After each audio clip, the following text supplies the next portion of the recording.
Uang beredar saat ini hanya 44% dari GDP nasional dan ini berbahaya dari kacamata orang yang mengerti ekonomi makro dan mikro di Indonesia. Maaf, informasi seperti ini memang terlihat nyinyir kepada menteri jagoan yang berprestasi internasional. Namun entah mengapa, mungkin karena nggak banyak yang paham ilmu ekonomi, maka melihat data seperti ini yang tidak membuat ekonomi bergerak ini saat ini terlihat biasa saja. Padahal kalau melihat dari indikator ekonomi seperti di awal tadi yang mendapatkan data bahwa uang beredar saat ini hanya 44% dari GDP nasional, ini artinya banyak sektor ekonomi yang sakit keras, sakit kronis. Sayangnya data seperti begini, yaitu yang 44% uang beredar, nggak banyak yang paham cara bacanya bahwa ini berbahaya bagi ekonomi sebuah negara. Malaysia, Filipina, Thailand itu 120%-an uang beredar dibandingkan GDP nasionalnya. Ini sama-sama kena COVID loh ya negaranya. Negara-negara di ASEAN ini dalam 7 tahun terakhir pertumbuhan ekonominya adalah 50%-an dibandingkan pejabat saat ini yang hanya bisa membuat 20% tumbuh dalam 7 tahun. Padahal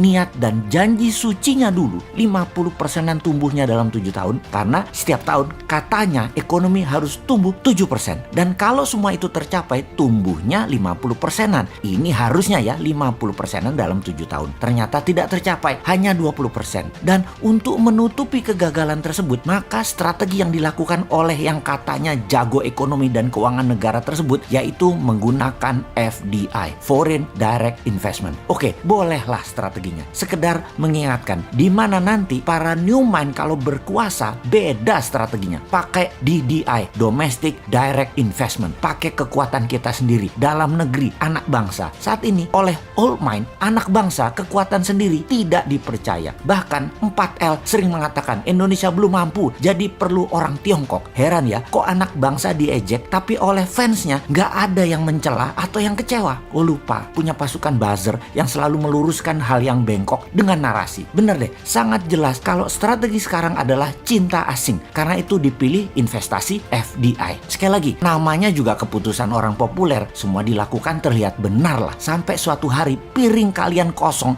nggak ada lauk yang bisa dimakan. Baru Anda akan percaya ada masalah bernegara ekonominya. Tapi kita ini warga negara yang baik. Kita oke, setuju FDI. Coba sekarang kita kalkulasi strategi FDI itu. Setelah kita hitung FDI dana masuk dibagi jumlah penduduk Indonesia, ternyata di Indonesia hanya dapat $100 per orang FDI-nya. Dibandingkan Singapura tahun lalu, FDI masuk ke Singapura adalah $19.000 per orangnya.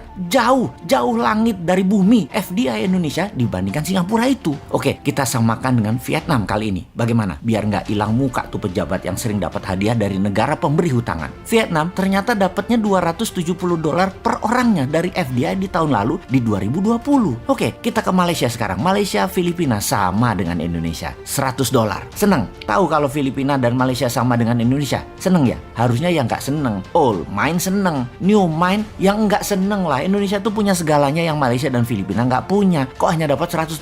Lalu apa strateginya? Ya kembali ke klasik. Karena Oldmind bisanya cuma satu, yaitu hutang lagi. Oke, mau lihat dari kacamata mana indikator ekonominya sekarang? Bagaimana kalau kita lihat dari pertumbuhan kredit? Tiap tahun harusnya kredit disalurkan itu tumbuhnya 15% dibanding tahun sebelumnya. Di mana 15% itu pasti akan menumbuhkan 7%-an ekonomi. Namun, beberapa tahun belakangan ini, kredit hanya 2-3% pertumbuhannya. Ya bagaimana ekonomi mau tumbuh 7%? Nggak ada likuiditas begitu. Bisa mikir nggak sih ini pejabat yang berkuasa tentang ekonomi? Jadi wajar kan tumbuhnya tahun lalu minus 2%. Lalu kita sudah hampir 4 kuartal nih minus terus pertumbuhannya. Kita lihat deh di awal tahun 2021 ini deh. Minus apa plus? Kalau minus jadi 4 kali atau 4 kuartal. Ini menunjukkan kinerja ekonomi negatif. Bahaya ini kalau rakyat mulai lapar. Tapi jujur deh, saya menilai bagus banget narasi para buzzernya. Sehingga rakyat nggak sadar ekonomi ke arah berbahaya. Keren buzzernya, keren. Narasinya keren. Jadi bernegara pakai narasi ya baru kali ini. Kalau yang lain kan bernarasi pakai fakta dan pakai pertumbuhan ekonomi. Kalau sekarang pakai narasi, tapi narasi kalkulasinya emang keren. Asli nih, kalau ternyata sampai tahun 2021 akhir rakyat ekonominya makin berat, maka bisa-bisa pejabat populer tadi jadi nggak populer. Dan jangan sampai nengok semua ke Bosman karena semua yang dikatakan Bosman terlihat benar. Tar dulu, nggak benar juga Bosman ini semua analisanya benar. Namun kalau utak-atik hitungan ekonomi rasanya jarang meleset. Lalu kalau sekali lagi sampai akhir 2021 ekonomi Indonesia masih minus, apa saran untuk mengatasi hal ini? Maka kaum new mind akan berkata, gampang, tahun 2022 pemilu dipercepat aja, nggak usah nunggu 2024. Piejal, setuju?